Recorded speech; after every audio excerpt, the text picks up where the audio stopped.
Bharatiya Janata party Telangana राष्ट्र अध्यक्षులు కేంద్ర మంత్రి కిషన్ రెడ్డి గారి నేతృత్వంలో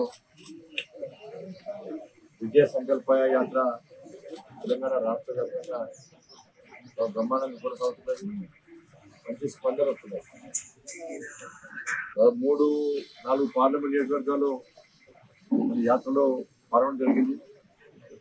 ఇక్కడ కూడా ప్రజలు నరేంద్ర మోడీ గారికి మద్దతు ఇవ్వడం, నరేంద్ర మోడీ గారిని మూడోసారి ప్రధానమంత్రి చేయాలని చెప్పి ప్రజల్లో కూడా ఆలోచన రావడం, ప్రజలు ఈ బస్ యాత్రకు బ్రహ్మాండ స్వాగతం పలకడం ఇవన్నీ చూస్తుంటే తెలంగాణ రాష్ట్రంలో 17 సీట్లు భారతీయ జనతా పార్టీ గెలుచుకోబోతున్నారు, హైదరాబాద్ తో సహా. క్షేత్రస్థాయిలో ప్రజలు అలా నిర్ణయించుకున్నారు, భారతీయ జనతా పార్టీ పోటీయాలి, మోడీ గారిని ప్రధానమంత్రి చేయాలి, ఈ దేశాన్ని రక్షించుకోవాలి, ఈ దేశాన్ని అభివృద్ధి చేసుకోవాలి, ఈ దేశంలో పేద ప్రజలకు సంక్షేమ పథకాలు అమలు జరగాలి, రామరాజ్యం ఇదే విధంగా కొనసాగాలని చెప్పి ఆలోచన ప్రజలు ఉన్నారు. కాబట్టి 50% ఈ మోడీ ఎన్నికలు మోడీ గారికి ఓటేస్తాం, పూర్తికి ఓటేస్తాం, భారతీయ జనతా పార్టీని గెలిపిస్తామని చెప్పి ప్రజలందరూ విశ్వాసాన్ని వ్యక్తం చేస్తా ఉన్నారు. అందుకే కేంద్ర ప్రభుత్వం, కేంద్ర నాయకత్వం 370 సీట్లకు పైగా గెలవాలని చెప్పి ప్లాన్తో తప్పకుండా ఇంకా సక్సెస్ కాబోతున్నారు. బస్ యాత్ర, దాంతో పాటు కరీంనగర్ పార్లమెంట్ నియోజకవర్గంలో ప్రజాహిత యాత్ర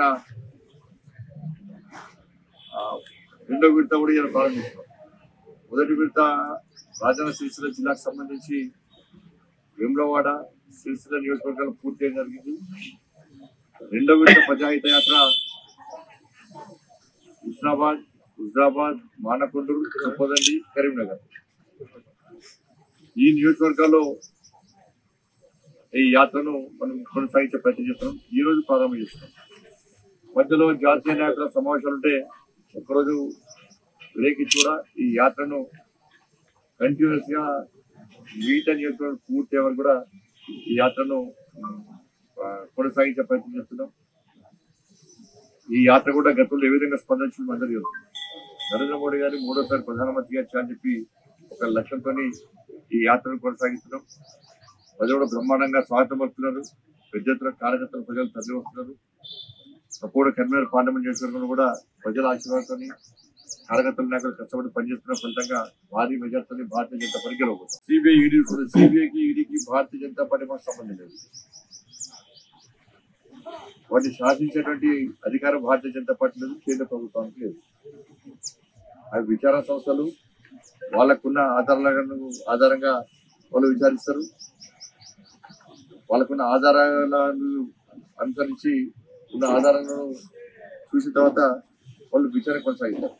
భారతీయ జనతా పార్టీకో కేంద్ర ప్రభుత్వానికో ఈ విచారణ సంస్థలను శాసించేటువంటి అధికారం లేదు, శాసించేటువంటి ఆలోచన మా పార్టీకి లేదు, కేంద్ర నాయకత్వానికి లేదు. అరెస్ట్ అవుతుందని ఎప్పుడు అనలే. మేము తప్పు చేసిన వాళ్ళు అందరూ అరెస్ట్ చేయాలి. ఒక నోటీస్ ఇచ్చింది కాబట్టి అప్పుడు ఆధారాలు ఉంటే చర్యలు తీసుకోవాలని చెప్పి అప్పుడు డిమాండ్ చేస్తాం.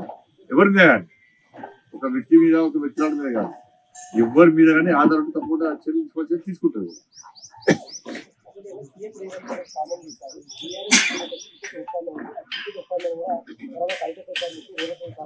వాళ్ళు బీఆర్ఎస్ వాళ్ళు, కాంగ్రెస్ వాళ్ళు పొద్దునంతా పగలవాళ్ళు, రాత్రి కూడా చీకటి ఒప్పందాలు చేసుకుంటారు. గతంలో కలిసి పోటీ చేసింది ఎవరు? మేము అప్పుడు పోటీ చేసాం. బీఆర్ఎస్ పార్టీతో కలిసి పోటీ చేసింది కాంగ్రెస్, బీఆర్ఎస్, అప్పుడు టీఆర్ఎస్. కలిసి అధికారాన్ని పంచుకున్నది కాంగ్రెస్, టీఆర్ఎస్. కాంగ్రెస్ ప్రభుత్వ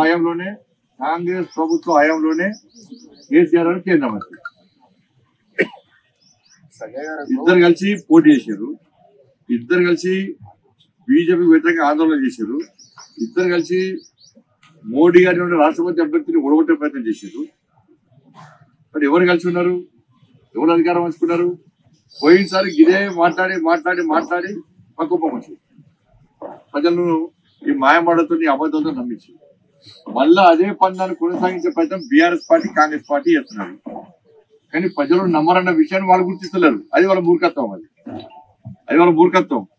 ఇంకా అరిగిపోయిన రికార్డులనే ఆ పాత పద్ధతిని కొనసాగించి బోర్లా కలబడతారు రాష్ట్రంలో. బీఆర్ఎస్ కాంగ్రెస్ పార్టీలు ఇదే ఆలోచనతో ఇదే తప్పుడు ప్రచారం చేస్తే ఇలా బోర్లా కలబడతారు గ్యారెంటీ.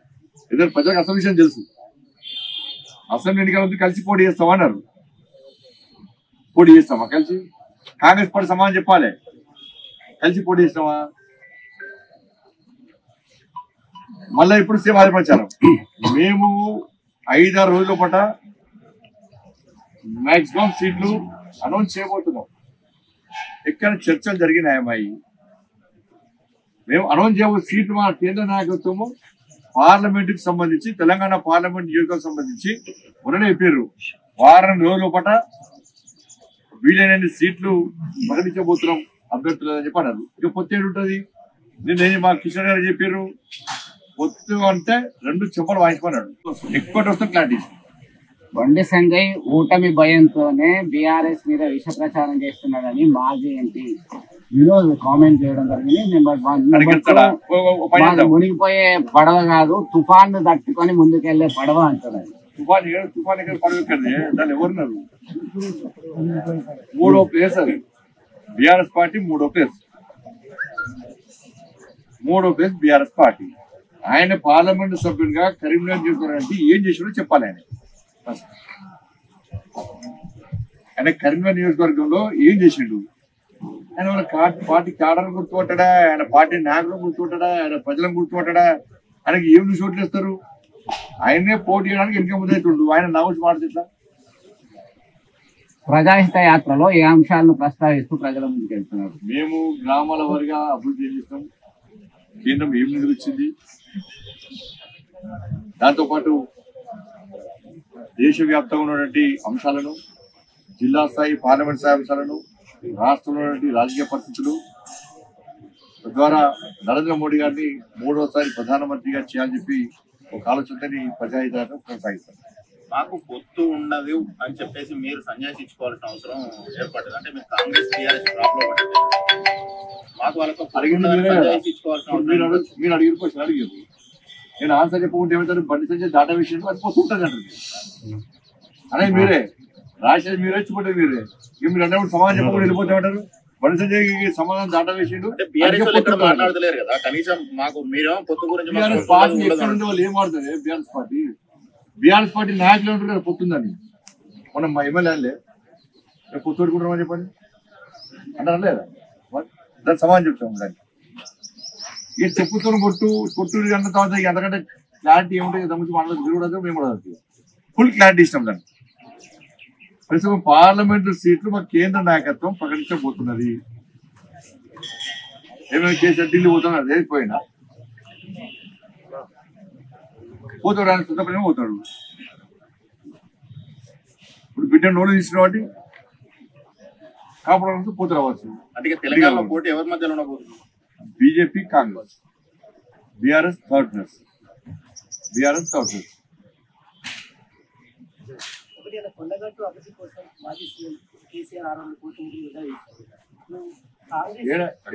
ప్రకటించారు. కాంగ్రెస్ ప్రభుత్వం చెప్తుంది అప్పుడు కాంగ్రెస్ డిమాండ్ చేయబోతున్నారు కొండగట్టు అభివృద్ధి కోసం. తప్పకుండా కాంగ్రెస్ పార్టీ నిధులు విడుదల చేయాలి.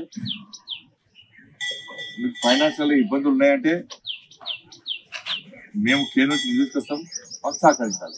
వేములవాడ కానీ కొండగట్టు కానీ ఈ 2 దేవస్థానాలకు నిధులు తీసుకొచ్చే బాధ్యత నాది.